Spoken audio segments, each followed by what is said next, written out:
Welcome to the Poisoner's Cabinet. I'm Sinead. And I'm Nick. And this is your weekly podcast exploring the lives of the great poisoners and poisoning cases from across the centuries and creating curious cocktails inspired by the tales that we tell.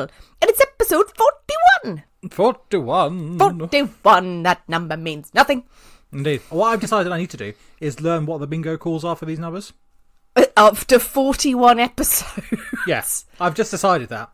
Just decided it. But I have no idea what 41 is. I don't know what 41 is. 41, nothing. I think that's what they say. 41, lots of nuns. To be fair, it's bingo, so probably it's the only day they get exactly, out, isn't it? But the caller's just having a nervous breakdown and describing what he's seeing in his fever dream.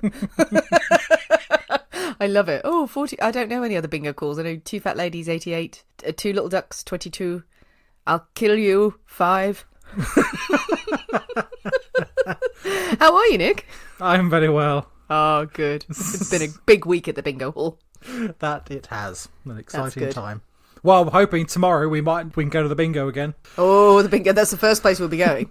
First place that we go, down a bingo hall for a big tray of questionable food and a card that is terrifying. Have you ever been to the bingo? I can't say I have actually, no. I have. I went on a ill-advised work do thing. Not even a work do, and it's fucking terrifying. They call it so fast. We were up in the top bit of the thing. There were some homeless people sleeping behind us. I think one of them was dead. It was a terrible night. But we've got all of that to look forward to. Any poisonings this week, Nick? Not that I'm aware of. Oh, okay. Again, good. Quiet week, not much leaving the house, so... Yeah. Well, we'll get round to more poisonings, I'm sure, soon. I have no doubt. Oh, yeah, absolutely. Christmas is approaching. Many a family poisoning going on and all that. Oh, God. Wow. You could just say there are restrictions. I can't travel, and also I'll kill you. Well, Nick. Yes. Are you ready? I have no idea. To drink cocktails and talk about poison? You almost forgot what you were going to say there.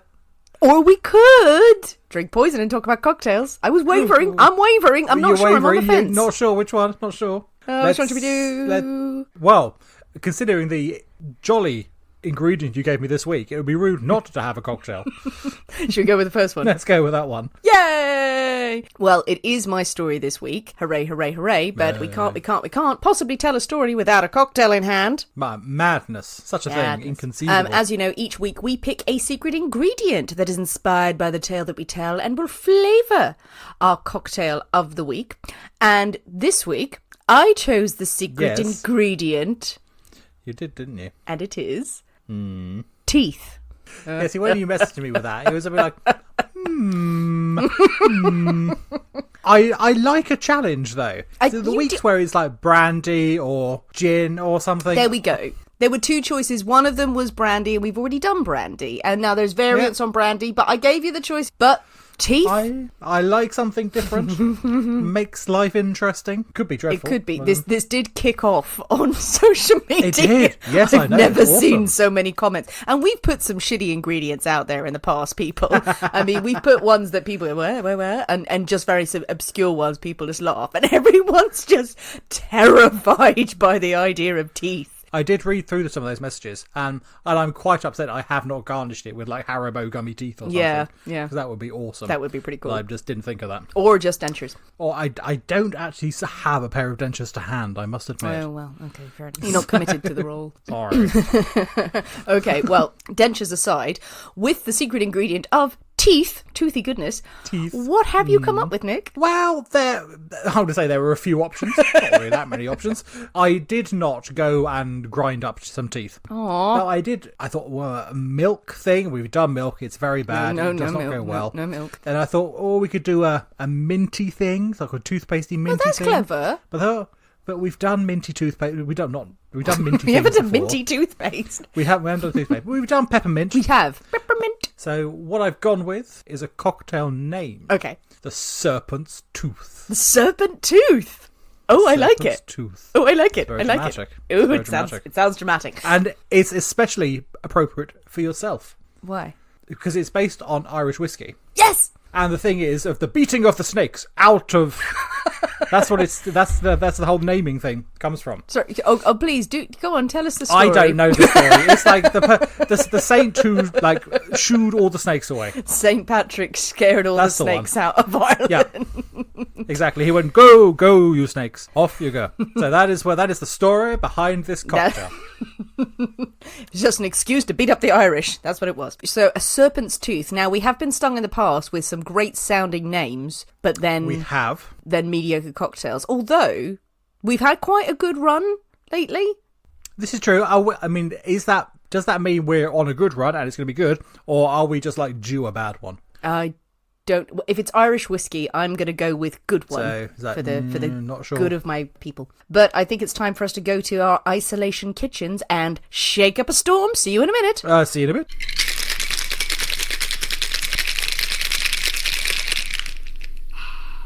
And we're back. Hello. A serpent's tooth, Nick? Yes, serpent's indeed. tooth. I accidentally have a very full glass. Accidentally. Totally accidentally. Well, you told me to put it in a small glass and now it's full. You could have made like 2 drinks. Don't be insane, Nick. Or I could have had both of them. Oh, God, no. Yeah, exactly. You could have 2 drinks like I've got. Well, you thought ahead. I just have a massive glass that I'm afraid to move. I thought ahead. Well, I made a small little one, but I gave it to my husband. Yeah, but you see, that's the problem. You have a husband, so it's like... Yeah, I know. Whereas God I damn get it. to drink both. If I'd known I could have made 2 cocktails for myself, I never would have gotten married. So it is a rusty kind of colour. Yes, so that's Brown? the orangey sort of brown. Browny, auburn. Shades of brown. Autumnal. Yes, well, talk us through it, Nick. No. What do you mean, no? I want you to drink it first. You do this every time now. Yeah, because... You've tried to do this from the start. Yeah, exactly, I have. Because you'll hear what's in it and go, don't like that. And then you'll drink it and hate it. Oh, God. But if I don't tell you what's in it... Okay, fine. Then I'll have to live with my lies. Yeah, exactly. All right, fine. Nick has now, 40 episodes in, decided to stage a revolution. I have now decided. This is how it's going to be. Cool. Well, let's taste first a serpent's tooth. Yes. Cheers. That's quite nice. Surprisingly pleasant, actually. Yeah, that is nice. Very lemony. So I know you had to put lemon in it. Now, Nick has delivered me a mixture in a bottle that I don't know what it is, but all he said to me was add lemon to it. So I know there's lemon. So maybe that's all I'm tasting because I know that's the only thing that's in it. But I know there's Irish whiskey in there as well. I think there's too much lemon. Well, I don't know. Let's have a little second sip. The first sip of that is lovely. I think there is too much lemon because it's quite a bitter aftertaste. That actually has... I think that would be quite nice. I think less lemon, personally. Little less lemon, yeah, because it's overpoweringly lemony aftertaste. But the actual aroma of the first sip is quite complex and lovely. It makes you want to go back for more. Maybe that's the trick behind the cocktail. I think that could be interesting, that. All right, reveal all. How much chartreuse is in this? There is no chartreuse in this. Oh, thank the good Lord. Okay, There's good. no chartreuse in this. So we do have Irish whiskey. What kind? I got Bushmills Black. Yes, Black Bush. Oh, that's my favourite. Can I have the rest of it? No. I'm sure when you come to the house, eventually you'll drink it all anyway. Pretty much. So we have that. We have a sweet vermouth. Okay. A red vermouth. So we have a basics of a Manhattan going on there. Yeah. But then this is where we have a variation. We have Jaeger. Whoa. So we have a bit of really intense herbaliness going on with some Jaeger. Okay. We also have a bit of sugar syrup. And then the lemon juice. I would never have guessed there was Jaeger in there. So there's quite a few things in there. It's so there's like 4 or 5 ingredients in that one. I was fully expecting you to say maraschino. I was fully expecting, I don't know why, probably because I'm used to... It has got a really fruity note to it, which I'm surprised by. It does taste like it has got something like maraschino in, but it doesn't, unless I really screwed up with the bottles. Well, the sweet vermouth it's got a bitterness to it. Could yarn about Blackbush and Bushmills for many, many an hour. Oh, and we've got bitters as well. Angus. Oh, bitters. Oh, okay, that's fine. So that gives a little bit more of the herbalness in there. But Blackbush, I love that whiskey because as an Irish whiskey, it's not sweet like bourbon, but because of the cask aging and the way they do it, it's got a lot of complexity with the flavour without it being too harsh like a Scotch. It does give you a bit of fruitiness, so that's why it's a good choice. I'm blown away that there's Jaeger in that. And you're right, and you know what? Credit to you, Nick. You're right not to tell me that before because it would have been... It would have tainted your opinion. of it. It would have, but I can't taste it. I couldn't taste it the way you think that you taste Jaeger. Compared to everything else, it is a small quantity. I mean, you've got half an ounce in there, where you've got 2 ounces of the Bushmills, an ounce of the sweet vermouth. Yeah. Obviously, so it made quite a lot. So obviously, as a percentage, there's a relatively low amount of Jaeger in there, but it's in there in the background, and it does sort of add that sort of slightly herbal sort of thing going on. Yeah. I will try this one again, and I think, because it's got 1.5 ounces of lemon, I think perhaps try it with 1 ounce. Just drop the lemon down slightly. That was a lemon and a half I had to put in. So I think perhaps drop that down slightly, and I think that could be a really interesting drink. To be honest, though, after a couple more sips, I don't mind the lemon, and I'm thinking maybe you need that much lemon to balance out any kind of the really strong herbal flavours. Maybe there's a reason for it. Well, maybe so. If you take it down, but maybe we'll find out, and we'll try it and find out. Very pleasantly surprised. I had the potential to be dreadful. Yeah. And it's good. Intriguing. Worth a try. I mean, if it is quite the list of ingredients, if you do have it at home, I would definitely say give it a go. Do it. This is one that I think Emma from Real Life Ghost Stories would be like, yes, Jaeger, yes, I can do that. So yeah, well, hopefully we get to see them again before Christmas. I shall definitely make this for her. Oh, let's hope. We need a podcast Christmas special. Oh, I've said it now. Now. Why have you said that? I have. Well, with our serpent's teeth firmly in hand, as if we're going to war, some sort of weird Viking war, it sounds like. Are you ready? Sorry, I'm sorry. Did the Vikings fight with snakes? As whips sort of thing, you know? I was kind of trying to imply dragon's teeth or giant snake's teeth. They were used as charms, and they would also be used as weapons if you filed them down enough. Now I'm fine with Vikings going in with snakes just beating people with the snake. The fearless Vikings, they've got snakes! And people who are afraid of snakes were just running. I don't like it. That sounds fair. I don't like it. Yes. I don't know whether they went into battle with serpent's teeth either. Really. See, serpents were bigger back then. No, just everything you said is just lies. It's just all lies. Everything I say is lies. Believe nothing on this podcast. It's all lies. Apart from me, you're a fountain of knowledge. I'm a fountain of knowledge. Lies! Okay, so, are you ready for a story, Nick? Get on with it. Now you've got your Jaegering. Exactly. You're getting it Larry, aren't you? Got my half shot of Jaeger. Chase it with a Red Bull in a minute. So, for this week's story, we are in the aftermath of one of the most sensational murder trials of the Victorian age. Ooh. And one of the leading pathologists in England goes on record of saying, now that it's all over, she should tell us, in the interests of science, how she did it. Oh, nice. Very good. Yes, this week we are exploring the Pimlico mystery, the Pimlico poisoning, the see, he's dead tragedy. That last one I made up. Surprise, more lies. No, it is the case of Adelaide Bartlett. Nice. I was wondering where we're going to get to this one. One of the biggest scandals of the time, and one of the most debated poisoning murder trials ever. Proper back in Victorian London we are. So let us start with the story of Adelaide herself. She was born Adelaide Blanche de la Tremoille. Ooh, very fancy. And she was born in 1855 in Orléans, in France. Orléans. Yes, Orléans. We're just going to say and say Orléans. Orléans. Shall we say Orléans? She had an English mother and a French father, well, on paper. Monsieur de Orléans. No, there were rumours about her father, Adolphe. No, not that one. No one thought that one. A couple of people did for in the second. Victorian Adolf, era. What? In 1855, he had a head start.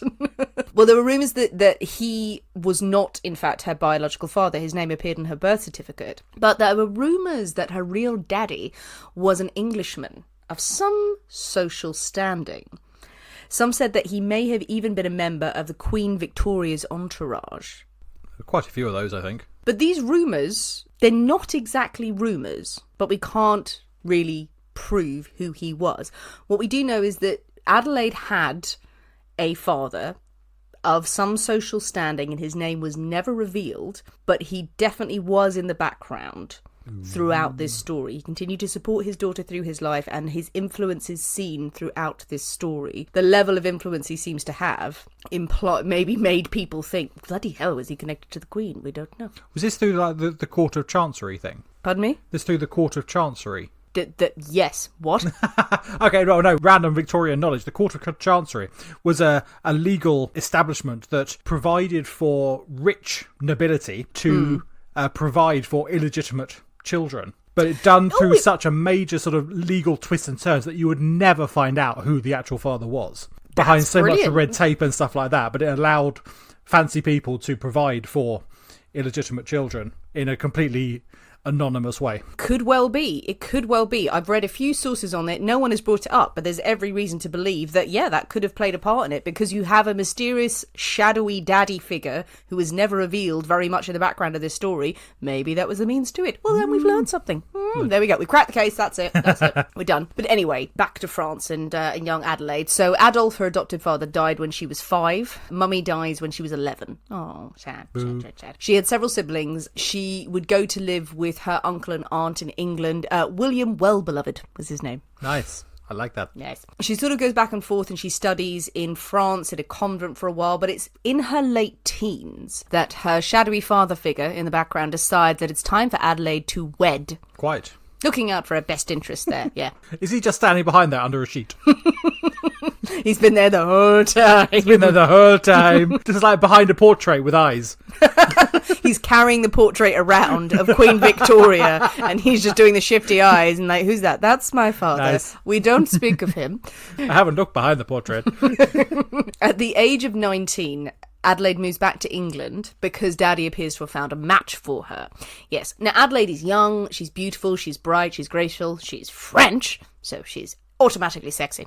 Very fancy. And it's only right that she marry a man with a great, big sum of money. That's what attracted Daddy to him. So he has found Edwin Bartlett. Huge tracts of land. Oh, the length of Yorkshire. Edwin Bartlett, son of Edwin Sr. He's got 2 brothers, and he ran a successful... he's a grocer. He's got a grocery store. He's starting up his own business. Edwin is 30 years of age. He's quite handsome, fair hair, blue eyes, very hard-working. He's quite a good match, actually. Edwin's daddy doesn't like Adelaide at all. He doesn't like this arrangement. Now, Edwin's daddy, Edwin Sr., he's quite, you can picture him, he's quite a cantankerous old man. He's his son is working very hard, and he's built up this business. Edwin Sr. has a lot to say about his son's life and about his choice of wife, because really, if a wife comes into the picture, maybe Edwin Sr. won't get as many benefits from his son, who's basically supporting him. But regardless of Edwin Sr.'s objections that she brought no money to the marriage, and she has some sort of shady past, who is her father and where is she from, it doesn't matter. The marriage is agreed, and it's agreed on certain terms with Adelaide's real life father or whoever he has brokered this deal with, and the 2 of them wed in 1875. And what does any young husband do as soon as he has married his sexy French wife, Nick? I mean, you know, day of the wedding, after the ceremony's done, what do you think he gets up to? Down to the cocktail bar and get a few tasty Manhattans in, and I don't know. He sends her straight off for an education. Well, quite right. Absolutely. Absolutely. Yes, the stipulation of the marriage is that Edwin would continue Adelaide's education. He would provide an education for her. Also, parts of the stipulation is that he would never mention her past and would take sole responsibility of her. Very much off Daddy's hands. Shadowy, daddy figure who's backing away with the picture. Has now run a mile. So I think it is reported in some cases the day of the wedding, after the wedding breakfast, he deposits her to a finishing school or a school in Stoke Newington, a boarding school, and she will spend the next 2 years in education. 1 year at this Stoke Newington school, goes to a Protestant school in Belgium, where she's learning the ways of Protestants. And Belgians. She converted to Protestantism from Catholicism. Well, her husband. Very nearly thought you were going to say she converted to Belgianism. Wouldn't we all? It's excellent beer over there. But in 1877, she returns home to her apartment above Edwin's grocery shop, and they start life together, finally, as husband and wife.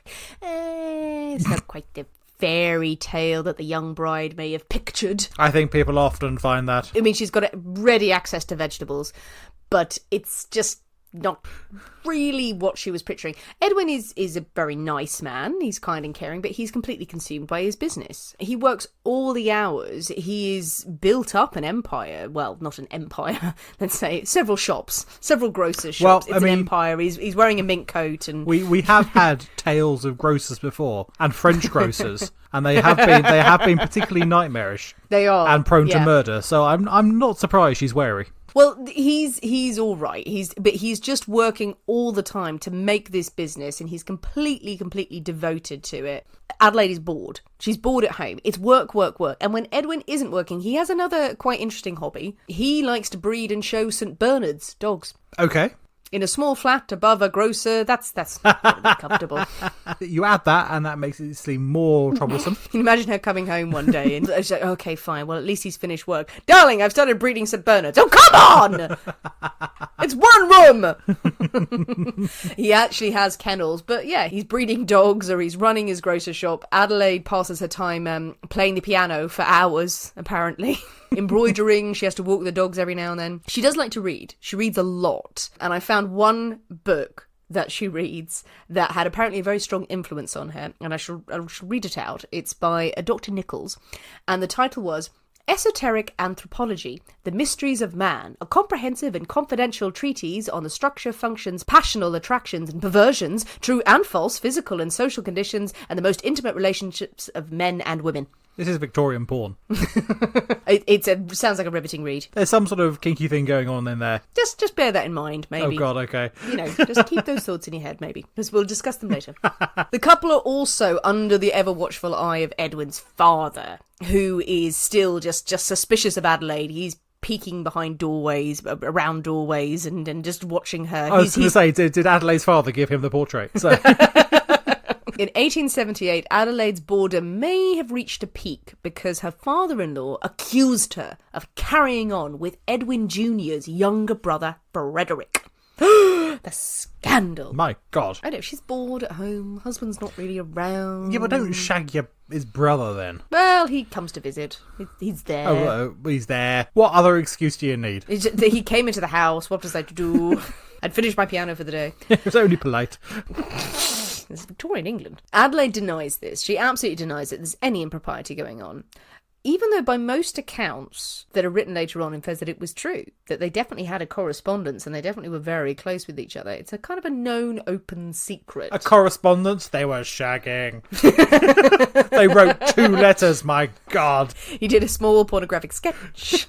However, husband Edwin is unwavering in his support of his wife. Takes her side, goes so far as to make his father sign a formal apology stating that the accusations are untrue. I like Edwin. He's like, nope, my wife didn't do any of this. I want you to shut the fuck up, Daddy. Oh, she's going to kill him, isn't he? Well, we don't know. I'm getting ahead of myself. Well, Edwin, he seems very keen to not have any accusations of impropriety in the marriage. Frederick, in the meantime, the younger brother, flees to America, but apparently keeps writing to Adelaide, which is, again, gives sort of fuel to the rumours that they were definitely in correspondence, shall we say. Shall we say? So why shall we say on the end of that? If he's in America, they're not doing anything else, are they? Like carrier pigeon, that was it, semaphore. In 1881, tragedy does strike the couple. It's taken 6 years for Adelaide, who is young and healthy, as is Edwin, to finally fall pregnant. But the pregnancy ends with a stillbirth. Ooh. After the stillbirth, the couple vow not to try for children again. Oh, okay. Now, people question, why would it take so long for her to fall pregnant? Why do they not want children again? A curious detail is that Edwin uses condoms. Okay. Not that keen on children then? It's implied that having a child would create some financial pressure on the family when, you're trying to, if you're all about the business and the St. Bernard's dogs on the side, children, they're very, very expensive. So they are practicing safe sex. He's not that interested in having children. He keeps condoms on his person, which in the 1800s... That's okay. He's known to carry condoms with him. Well, are we to think that Edwin is seeking attentions elsewhere? And the delightful things about condoms then is that they were reusable. Oh, and you had to wash them out after each time. That is well, what if he hadn't washed them? Just just like peeling them off his trousers of a night. Oh, good God. Or is it all a bit of a ruse because they had a sexless marriage and that Adelaide perhaps sought attention elsewhere. But there may have been another reason overall of why there were no babies, why there was a lack of sexiness in this marriage. Maybe it had to do with the situation with Edwin's teeth. Okay, I'm very intrigued about where this is going. So Edwin's teeth had been in somewhat of a bad state for some time. He had not very good teeth. Okay. He had unfortunately gone to a quack dentist. Let's just call a spade here. The dentist was insane and had taken the pretty radical step of saying you need to remove some of your teeth. Well, pretty much all of them.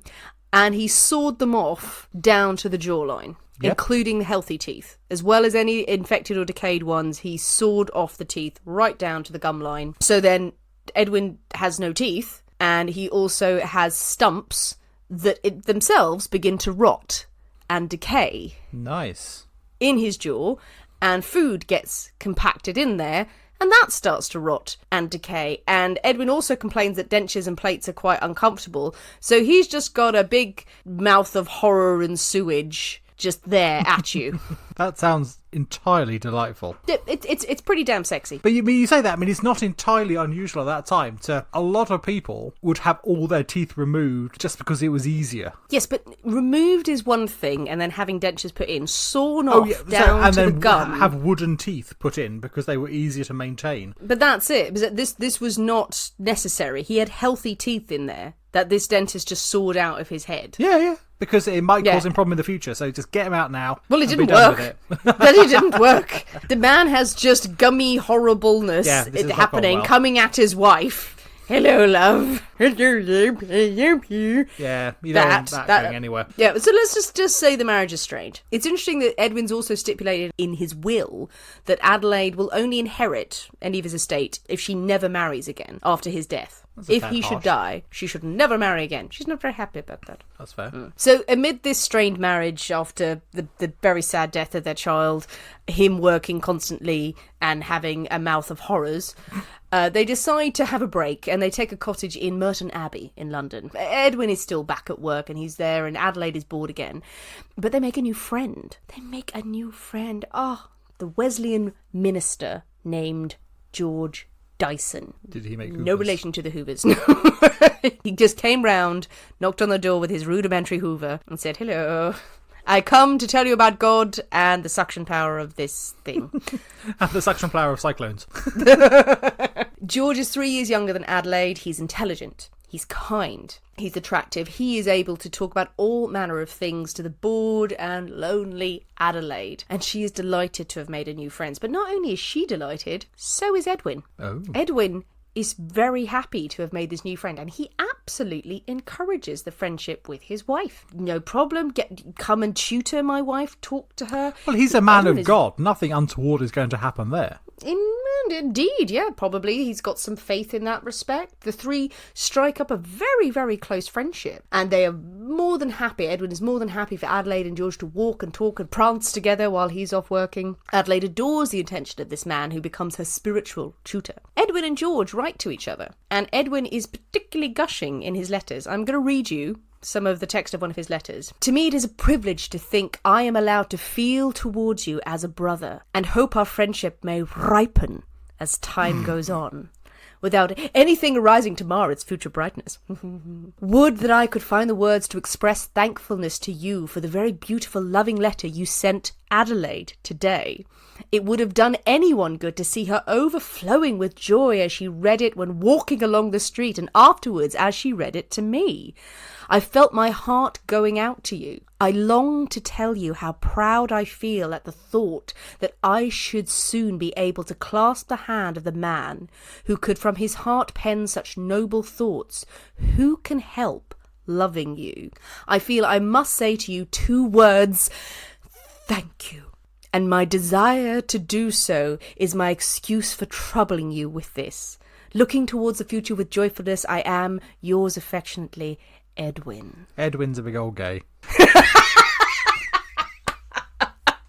Yeah, I'm kind of leaning very much towards that. Edwin is gay for George and gay for everyone, I think. That's a lovely letter. It's such a nice letter. It's such a nice letter. But as I will continue with the story, and I think your thoughts on this may be further compounded, but we'll make a judgment at the end. So servants also notice that George is staying very late at the house when Edwin is gone, and he's dining with Adelaide alone. He's Adelaide's tutor. He shows up without any books on him. None whatsoever, just sex toys. But see, now this makes me sad, because obviously George is really fancying Adelaide, and Edwin is in love with George, and it's a terrible, terrible thing.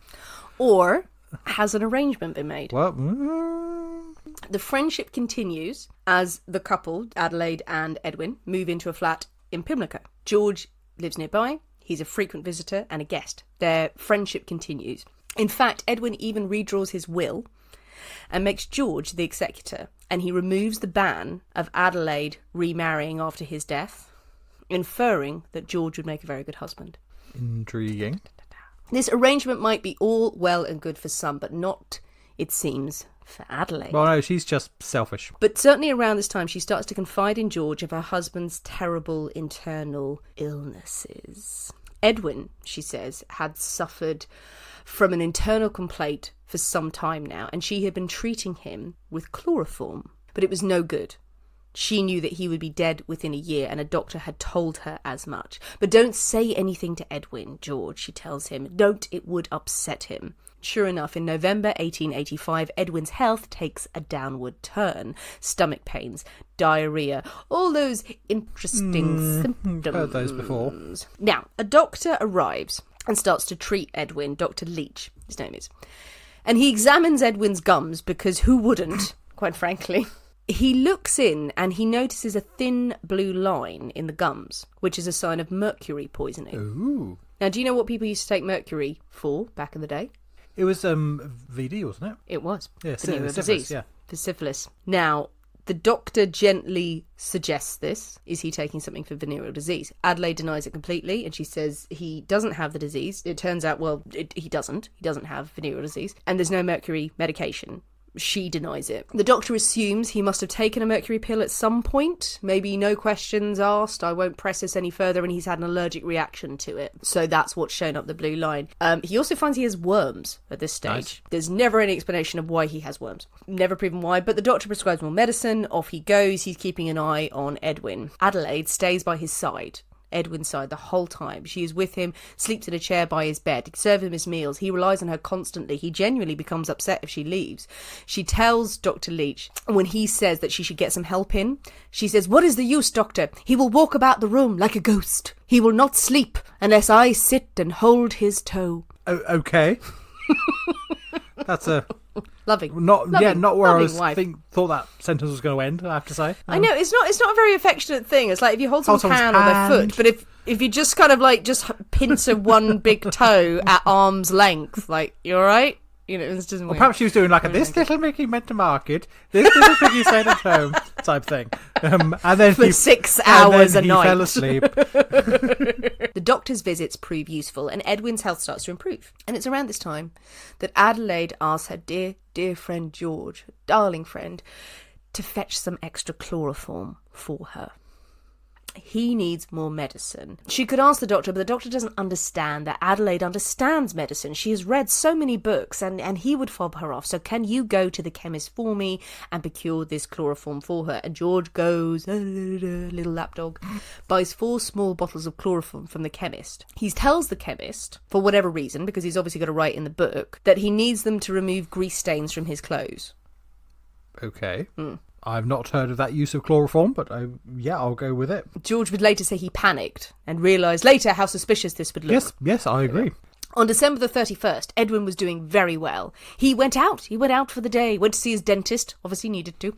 Yes. And Adelaide was markedly affectionate towards her husband all day. She said to Dr. Leach when he visited him that she wished they were unmarried so they might have the pleasure of marrying again. Oh, how delightful. How delightful.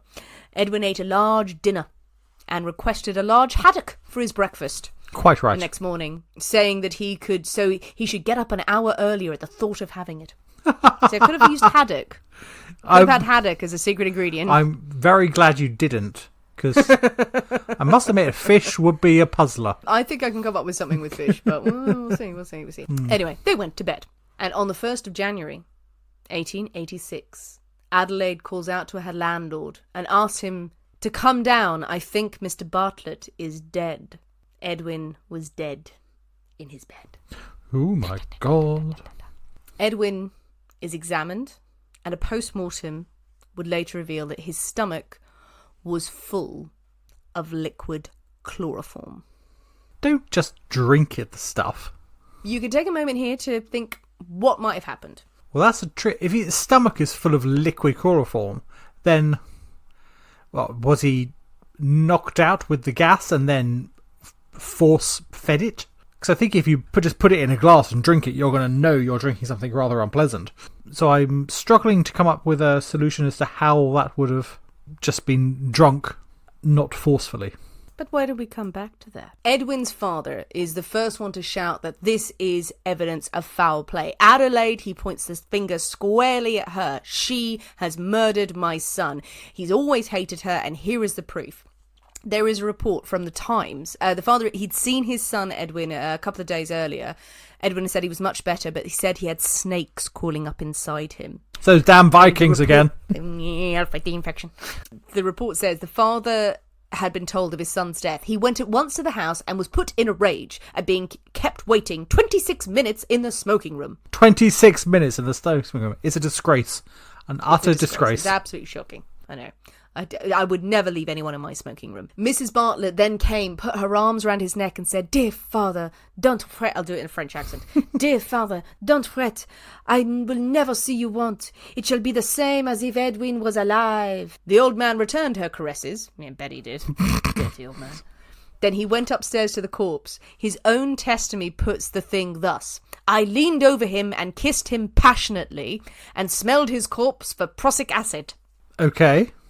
Mm-hmm. That's quite a specific thing you're trying to smell for. Daddy's weird. Daddy is slightly weird, yes. But either way, Adelaide is accused and turfed out of Edwin's home by Edwin Sr., not even allowed to collect her things. Apparently, Edwin Sr. made a big show of even checking her pockets when she was... She's his wife. They're married. What right does he have to... He hated her. Yeah, but... He hated her. Yeah, rude. And he's just like, she's killed my son. Get out. Checking the pockets. Don't take anything with you. Out you go. So it looks like Adelaide is going to be accused. George, on the sidelines, terrified. Absolutely panicked. He is questioning what the hell happened with this chloroform. You may be buying chloroform. What's going on? Adelaide turns on him. Oh. And every time he's questioning her and asking her about things, she's saying she never said Edwin was dying and he needs to stop fussing about the chloroform. The damn chloroform. You keep asking me about this. They roused so fiercely as the day of the inquest drew nearer, with Adelaide intimating that he should just hush up and she will hush up as well, that they fought so much that on their final row they would never speak again. Ooh. And at the inquest, Adelaide gives evidence. And this is where the secrets of the marriage begin to tumble out. Edwin, she says, had interesting theories about animal magnetism and the relationships between husband and wife, and it was at Edwin's insistence that the marriage was platonic. No interest in consummating the marriage. They were to live as brother and sister. But when they met George Dyson, Edwin threw the two of them together and he requested them to start a relationship. She claimed that her husband said it was fine for her to carry on with another man. He requested in his presence for them to kiss, and he seemed to enjoy it. I mean, it's not an unknown thing, I suppose. Menage a trois. That's sort of slightly, possible, but no. But then again, if your theory that Edwin is gay if the day is long, Adelaide claims that towards the end of Edwin's life, he wanted sexual relations. He wanted in on the game with her. And she was like, no, this wasn't the deal. I don't like this. She said that she apparently got the chloroform to sprinkle on a handkerchief and wave in his face every time he tried advances, and then he would go to sleep. That does not work. Just knock someone out every time they get frisky. It's fine. They are taken to trial. Adelaide and George are accused, taken to the Old Bailey to stand trial. But George is thought to be much more powerful as a prosecution witness. So the charges against him are dropped, and he gives evidence against Adelaide. Nice. But yet again, Adelaide's shadowy daddy, he's there with the picture frame, Forgot about walking him. around the crime scene. His influence is still felt because he hires Sir Edward Clarke, the most talented and most expensive lawyer of his time, to defend Adelaide. Whether it's just because he's like, okay, shady past daughter, I don't really want her to be hanged, and my name to come out. Obviously, he's keeping an eye on things, or he's got minions Whoever who are. He is, he's got deep pockets. Gotcha. She's got the best damn lawyer in town. So as a result, George takes a stand and denies any impropriety between them. No, he never did anything. I'm a good godly man. It's all lies, lies, lies, lies. She wanted to buy the chloroform and I didn't want to argue. Leave me alone. Claims that he said about the removing grease from the clothes because he didn't want to give any tedious explanations about why he was really buying chloroform. We don't want to bother the pharmacist. Totally, with your life problems. No, indeed. And it's at the trial that it emerges that Edwin carried condoms because they were found in his trouser pockets. So it's absolutely recorded that, yeah, he was a condom user. So were they really in a sexless marriage, or were the husband and wife, is it all her stuff lies? The prosecution is just claiming Adelaide is a devil woman who wanted to marry George and get her hand on her husband's money, so she poisoned him. None of this matters. Because how did the chloroform get into Edward's stomach? Yes. This is where the trial will hinge on. There were no burn marks around Edwin's mouth or throat. If you pour liquid chloroform slowly into a sleeping person's throat, if they're lying down, there's going to be burn marks. So he would have had to be sitting up, which implies that he drank it. And also, you need to drink it in whole one big gulp if it's going to pool in your stomach. So if he'd been forced slowly, he would have vomited. There's no evidence at all that he has been snuck this poison or it's been poured down his throat forcibly. They can't work out how it got in his stomach. So the defence says that Adelaide was devoted to her husband. No history of violence, no reason. Why would anyone turn to murder? Quite reasonably. Why? Why are we leaping to murder? And again, from another testimony, Clarke hinted that it was much more likely that Edwin Bartlett, ill, depressed and anxious for his wife to find happiness with another man, had killed himself. Yeah. If Edwin swallowed the chloroform quickly enough, it would not have left any marks in his throat or his mouth. And he closed by declaring that from the moment of that death, every word and act and look of hers, Adelaide, has been the word and act and look of a woman conscious of her innocence. Oh. As a result of Sir Edward Clarke's statements, the jury voted for acquittal. But they were compelled to add the caveat that although there was not sufficient evidence to show how or by whom the chloroform was administered, we think grave suspicion is attached to the prisoner. Adelaide was acquitted. The grave suspicion doesn't really do much though, does it? So they still let her off. After the trial, George emigrated to Australia, George Dyson. The doctor who treated Edwin, Dr. Leach, died trying to experiment on another murder or accidental death case. He did loads of experiments about how people could die from certain things, and he died experimenting how inhaling sewer gas might cause diphtheria. Well, he deserves that, to be honest. Apparently he did his own experiments during the Bartlett case with chloroform to see if it coloured his tongue and stuff like that. And apparently it was recorded. It's a miracle he didn't die in that case. Well, there's something to say with dedication to your art, to your science. So good for him for that. But And Adelaide disappeared, it was said, to America and was never heard from again.